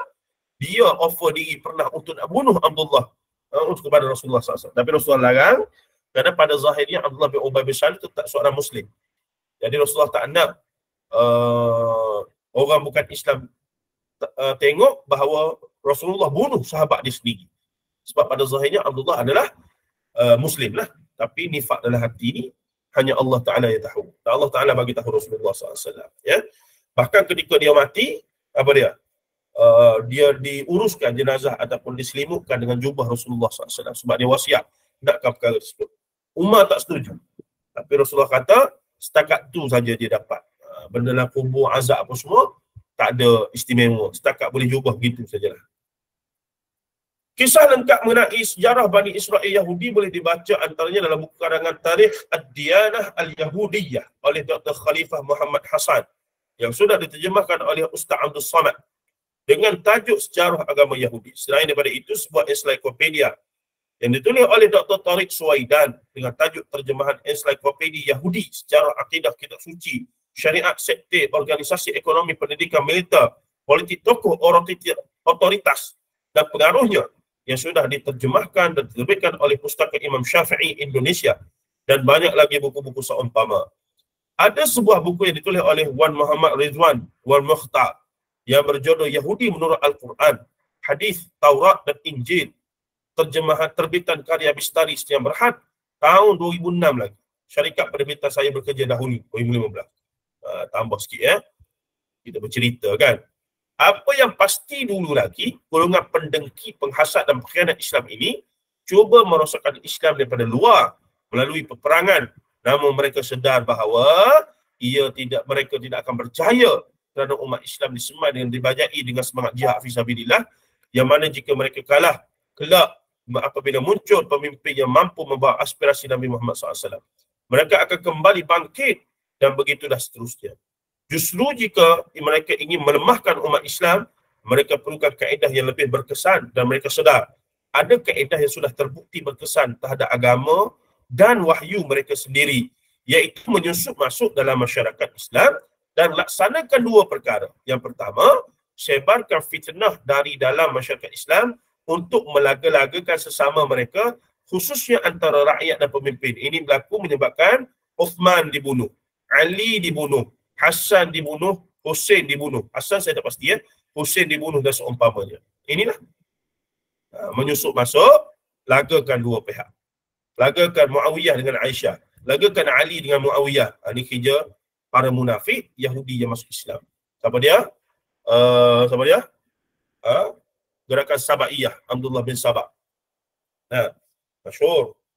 Guru kita bersungguh-sungguh menjelaskan hal ini dalam banyak siri penulisan dan ceramah-ceramah beliau, iaitu Maulana Muhammad Asri Yusuf ya. Yang kedua, apa yang mereka boleh buat? Lakukan penyelewengan terhadap sumber utama mereka, iaitu orang Islam, iaitu Al-Quran dan Sunnah dari sudut periwayatan, dan juga kefahaman. Ni benda yang kita kena faham. Ya. Quran yang sama, tapi cara fahamnya berbeza. Dan hadis cipta hadis palsu. Sebelum kedua taktik dan teknik ini berjalan secara terancang, terlebih dahulu beberapa peristiwa sudah berlaku berkaitan golongan munafik ini di Madinah. Sebagaimana kita sebutkan di atas, dalam kalangan Bani Israel Yahudi yang masuk Islam, secara ikhlas pula disebabkan mereka adalah kaum yang mempunyai banyak sumber wahyu, maka bersama mereka juga banyak kisah dan maklumat silam termasuk daripada alam gaib. Sebahagian besarnya pula adalah maklumat yang sudah diselewengkan oleh agamawan, pendeta dan ulama Bani Israel Yahudi sendiri. Ya, siapa dia tadi? Abdullah bin Salam, Wahab bin Munabbih dan Ka'ab bin al-Ahbar dan seumpamanya. Justru apabila mereka peluk masuk Islam dan mula bergaul dan bercampur dengan sahabat Rasulullah SAW, yang sebahagian besar mereka kemudian menjadi perawi hadis. Nampak tak? Maka riwayat-riwayat yang mereka dengar dan ambil dari tokoh-tokoh Bani Israel Yahudi yang masuk dalam Islam tadi pun mereka riwayatkan bersama. Ia kemudian terus diriwayatkan sehinggalah ditadwinkan oleh ulama tafsir semisal Al-Imam Abu Ja'far Muhammad Ibn Jarir At-Tabari rahimahullah ta'ala dalam beberapa kitabnya seperti Jami' Al-Bayan an Ta'wil Al-Quran dan Tarikh Ar-Rusul Wal-Muluk, iaitu Tarikh At-Tabari, dan banyak lagi kelak yang akan kita bincangkan dalam bab khasnya. Nama-nama seperti Abdullah bin Salam, Wahab bin Munabbih dan Ka'ab bin al-Ahbar radhiyallahu anhum kerap dijumpai dalam riwayat-riwayat yang dikenali oleh para ulama khususnya dalam bidang Quran dan tafsir sebagai al-Israiliyat ini. Mereka tidaklah sengaja mahu memasukkan riwayat daripada agama asal mereka. Namun pergaulan dan wacana harian sama mereka menyebabkan perbedaan maklumat tak berlaku. Nampak tak? Tradisi penulisan dan penukilan ini berterusan dari zaman ke zaman dan daripada ulama kepada ulama generasi seterusnya. Cuma ada beberapa isu muncul seperti setengah penulis yang datang kemudian ada yang kurang cermat dan tidak menguasai ilmu riwayah dengan mulim. Maka mereka dengan mudah menyangka apa yang adalah kitab muktabar adalah sahih belaka. Tanpa disedari, ia adalah riwayat Israiliyat dan hadis yang tidak menepati syarat sahih dan hasan, yakni hadis makbul. Namun, perlu dimaklumkan juga bahawa bukan semua riwayat Israiliyat tertolak. Sebab itu para ulama membahagikan kepada 3 kategori. Antara ulama awal adalah Ibn Kathir, antara yang praktiskan perkara itu dalam tafsirnya. Ya. Kita akan bahaskan perkara ini dalam bab khas tentang Israiliyat kelak. Ini kerana setiap ulama mempunyai metodologinya yang tersendiri. Apabila mereka memasukkan juga riwayat Israiliyat dan juga riwayat hadis yang mesti dhaif dan dhaif jiddan, terlalu lemah dalam karya mereka, isyarat-isyarat mengenai masalah dan kesihatan ilal riwayat tersebut terdapat dalam sanad dan matannya. Namun, mereka yang pakar, yakni ulama bidang hadis jugalah yang dapat mengesannya. Manakala mereka yang tidak pakar akan menukilkannya tanpa membuat komentar terhadap riwayat tersebut. Biasanya para ulama muktabar yang menulis kitab muktabar yang dirujuk akan mewacanakan manhaj mereka dalam mukaddimah kitab. Justru menjadi tradisi dalam keilmuan Islam. Apabila kita membaca suatu kitab, ia mesti dimulakan dengan mukaddimahnya dan hadam perbahasan yang diutarakan sebelum menyelami isinya. Jadi, persoalan seterusnya adalah, apakah punca dan bagaimanakah riwayat-riwayat ini sama ada Israiliyat atau hadis yang tidak sahih sampai ke alam Melayu, sedangkan ia sudah wujud lama sebelum Islam sampai ke alam Melayu. Inilah persoalan yang akan dibahaskan satu persatu dalam bab khas mengenai Israiliyat, hadis maudhu' dan fitnah sirah. Cuma terlebih dahulu, biar kita tahu latar belakang bagaimana unsur-unsur proses sumber Islam ini muncul sampai ke alam Melayu. Lihat perbahasan seterusnya. Okey, kita berhenti sini. Baik, zaman awal Islam masuk alam Melayu. Ini lebih menarik, tuan-tuan ya. Ini nanti kita akan bahas secara lebih menarik sini insya-Allah pada sesi seterusnya. Okey, ada sembarang soalan? Okey, ni ada soalan. Haji Kamaluddin kata ada bukti sahabat Nabi keturunan Yahudi ini bawa cerita Israiliyat. Masyhur ya, kalau kita baca kitab-kitab ulum Quran, ulumul hadis, ulum Quran daripada zaman awal termasuk Suyuti, Al-Imam Suyuti rahimahullah, memang disebutkan begitulah. Mereka ni dia bukan sengaja nak bawa cerita Israiliyat tu dengan niat nak wasakkan ke apa semua, tidak. Sebagaimana Umar pernah cuba nak baca Taurat ya, sehingga Rasulullah marah lah. Tapi mereka rasa ingin tahu tu ada sahabat ni. Dan sahabat-sahabat yang keturunan Yahudi ni pula, mereka alim. Mereka orang alim dalam agama asal mereka. Jadi mereka dah ada banyak maklumat. Bahkan mereka boleh baca kitab mereka dan mereka boleh akses. Jadi ketika mana Quran turun, ada proses penyampaian, bercerita, membahaskan cerita-cerita tu, sikit sebanyak mereka juga meriwayatkan. Ataupun tambah juga. Proses tu biasa sebenarnya, macam kita lah. Tapi pada peringkat awal, periwayatan itu bukanlah untuk diriwayatkan ataupun untuk dipercayai. Dan mungkin sudah ada penyataan bahawa, dalam kitab kami dulu cerita lagu ni. Dalam kitab kami dulu cerita, dalam kitab Taurat dulu cerita lagu ni. Dalam kitab Zabur cerita lagu ni. Begitulah yang saya boleh bagi secara kefahamannya. Begitulah yang kami belajar dengan guru-guru kami dalam subjek usul tafsir, ulum Quran dan seumpamanya. Dan benda tu memang ada kalau tuan-tuan rujuk dalam kitab Mabahith fi Ulumil Quran ataupun Al-Iqan fi Ulumil Quran As-Suyuti, memang ada perbahasan Israiliyat akan disebutkan lebih kurang begitulah. Jadi kena ingat, mereka bukan menyampaikan dengan niat untuk nak rosakkan, tidak. Sebab mereka ni lebih dah masuk Islam, orang soleh. Orang yang baik, sahabat lah, syurga belaka. Walaupun mereka Bani Israel, tapi mereka dah jadi Muslim. Tapi proses tu berlaku secara langsung atau tak langsung berlaku. Jadi ada ulama yang boleh mengesat bahawa ni bukan riwayat asal daripada Quran ataupun hadis, tapi ni riwayat yang tertambah oleh sahabat-sahabat yang asalnya daripada Bani Israel. Wallahu a'lam. Okey. Okey ke Haji Kamarudin? Ada lagi tak sebarang persoalan apa semua? Kita dah 10.30 ni. Assalamualaikum Doktor. Ya, Tuan Masyir. Tadi Doktor minta komen tu, duk tengah gear sedap tu, gear 3 tu anda tak mau lah kacau Doktor tu. Tambah sikit. Tambah sikit. Bukan sekadar perkongsian lah Doktor. Ana berkongsi ni dengan harapan dan meraihkan lah untuk guru kita, ulama kita yang dulu ni.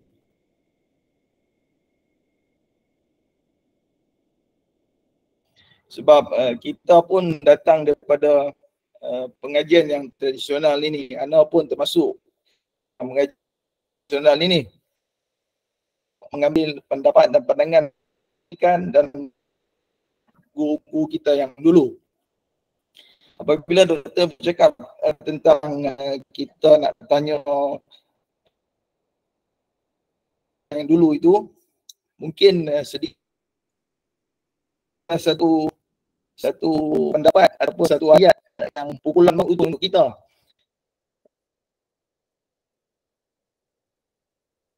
Lain-lain tak elok lagi. Akan kata Akhir Basir. jadi bila kita Lain tak elok. kena ayat-ayat yang macam tu, boleh tak Doktor? Tenggelam tipul. Sekarang boleh. Sila. Doktor, boleh.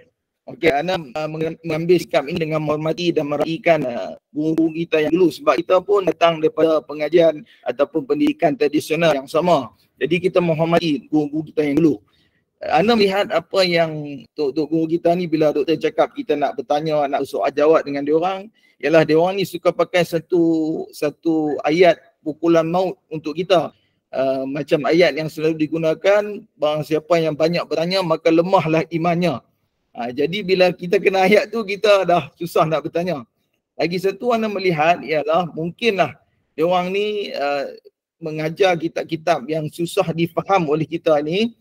Sebagai contohnya kitab-kitab lama yang kita baca, susah untuk kita faham. Jadi diorang mungkin ada kesempatan selalu akan dapat mengulang balik buku-buku yang diorang baca itu. Itu bagi pendapat Ana lah Doktor. Dan mungkin diorang berpegang dan kita juga selalu baca hadis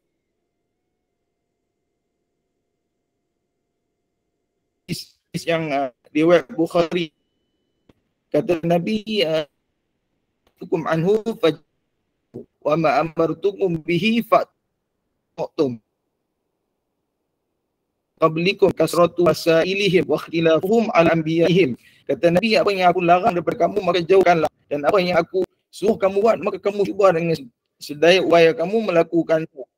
Telah binasalah orang yang sebelum daripada kamu akibat daripada banyak bertanya dan berselisih pendapat dengan Nabi dia orang. Jadi mungkin juga kita pun bila baca hadis itu, kita mungkin terkesan dengan hadis itu, kita pun malah bertanya saja. Ini sikap orang kita lah, sebab kita tengok dulu, kalau dulu kita pergi mengaji ke rumah guru kita, kebanyakannya kita akan dihantar oleh kedua ibu bapa kita dan disediakan rotan sekali untuk okey, guru buatlah apa yang selagi, jangan patah riuk dia orang. Okey, selalunya kita buat lagu tu. So sikap hormat, santun, sopan kita kepada guru itu membawa kita sampai ke alam dewasa, dan kita terapkan juga kepada generasi seterusnya.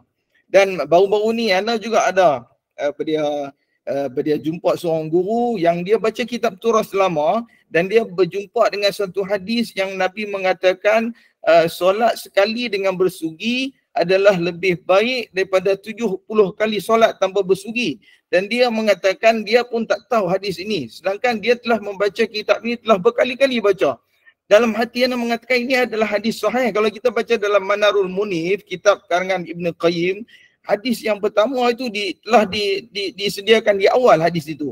Jadi Ana rasa sepatutnya benda ini tidak berulang kali berlaku kesilapan.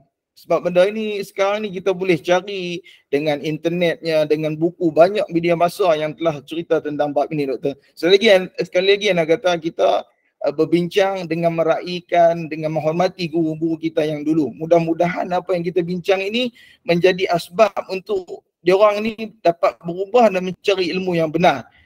Itu pendapat Ana, Doktor. Terima kasih banyak. Assalamualaikum. Waalaikumsalam warahmatullahi wabarakatuh. Terima kasih Akhil Bashir. Kita setujulah dengan apa yang disampaikan.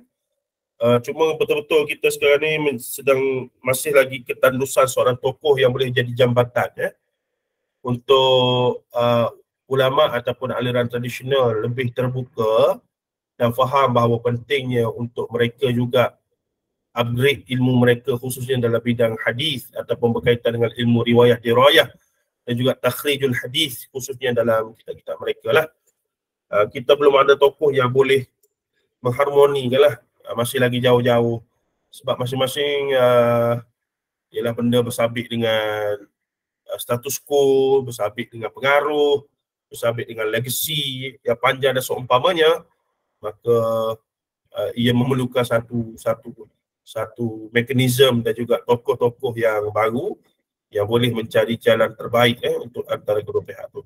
Okeylah, kalau tidak ada apa-apa, saya berakhir di sini. Doktor. Ya, silakan. Saya ada dua soalan. Tadi saya dah ada tulis sikit tu berkaitan Nabi Harun tu. Dia Nabi ke dia Rasul ke, Doktor? Asasnya dia termasuk dari masyhurnya dia adalah Nabi dan Rasul lah, masyhurnya. Jadi tapi dia kalau Nabi dan Rasul. Istilah Doktor tadi dia akan syariat baru kan, tapi dia sekali dengan Nabi Musa. Betul. Macam mana tu? Baik, wahyu yang turun kalau ikut jumlah sebenarnya bukan 4, banyak wahyu yang turun kepada para Nabi dan Rasul lah. Dia bukan 4, tapi banyak 104 kalau ikut satu riwayat ataupun 106 menurut satu riwayat. Tetapi yang kita tahu hanya 4 sahaja, iaitu Zabur, Taurat, Quran dan Injil. Begitu juga dengan syariat-syariat. Setiap kali turun satu wahyu yang suhuf, kita baca suhuf Ibrahim wa Musa. Suhuf Ibrahim kita tak tahu rupa macam mana, dan syariat Nabi Ibrahim, agama Hanif, kita pun tak tahu rupa macam mana kan. Jadi kita tawakuf setakat apa yang sampai dan apa yang dizahirkan kepada kita lah. Jadi berkaitan dengan Nabi Harun tadi, kalau ikut statusnya dia seorang Nabi dan Rasul yang menerima juga wahyu, dan ada penambahan syariat, kemudian menurut syariat dia, tapi sebab dia sekali dengan Nabi Musa alaihissalam, dan ada Nabi Yusha bin Nun yang memantapkan syariat yang sebelumnya. Lebih kurang begitulah, tapi pendetailan wallahu alam tidak dijelaskan ataupun kita tak jumpa lah kalau kita baca Qasasul Anbiya tu. tidak dijelaskan dengan begitu detail. Wallahu a'lam. Mungkin kita boleh jumpa jawapan yang lebih baik nanti, kita cuba cari. Akhir Kamaruddin ya. Ya, terima kasih. Tapi kalau kita ikutkan Nabi Zakaria pun dia sama kan? Nabi Zakaria, Yahya dengan Isa kan sekali juga kan?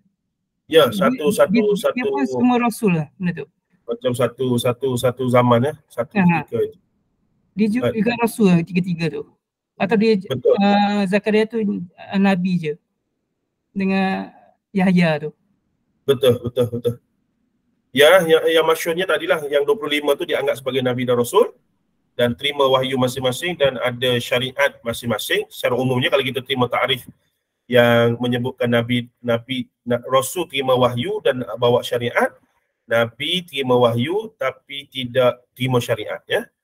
Tapi pendetilan syariat tu lagu mana wallahu a'lam. Untuk umat ke, untuk diri dia sendiri ke, mungkin berbeza-beza. Pendetilan itu setakat ni dalam Qasasul Anbiya, kalau kita baca tidak didetailkan lah. Jadi kita pun tak berani nak sebut lebih lanjut tentang perkara tersebut. Wallahu a'lam. Boleh? Syekh Kamaruddin? Boleh. Satu lagi, berkaitan dengan sahabat Nabi yang berketurunan Yahudi tu, dia cerita Israeliat tu zaman selepas Nabi wafat ke sebelum tu? Kalau kita baca buku-buku ulum Quran dan ulum usul tafsir, dalam proses ialah sebahagian sahabat Yahudi yang masuk Islam ni mereka meninggal selepas Rasulullah wafat ya. Jadi dalam proses tu adalah mereka duk bercerita apa semua tu. Dan tidak setakat ni kita tak jumpa bahawa mereka sampaikan pada zaman Rasulullah hidup dan Rasulullah respon marah ke apa ke semua. Wallahu alam. Cuma yang hadis yang tadilah balighu anni wala haya wa hadithu an bani Israil wal haraj, boleh sampaikan cerita daripada Bani Israel selagi mana tak bercanggah dengan akidah ataupun selagi mana ianya ada asas daripada Quran dan hadis Nabi SAW.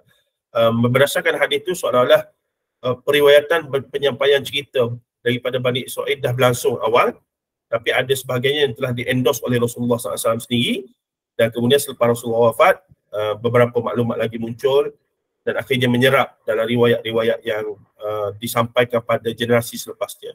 Wallahu a'lam. Terima kasih Dr.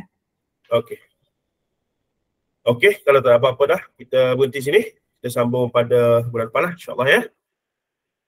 Kalau ada apa-apa nanti boleh PM kepada akhi moderator kita untuk perbincangan lanjut. Sallallahu alaihi wasallam Muhammad wa ala alihi wa sahbihi ajma'in. Walhamdulillah rabbil alamin. Assalamualaikum warahmatullahi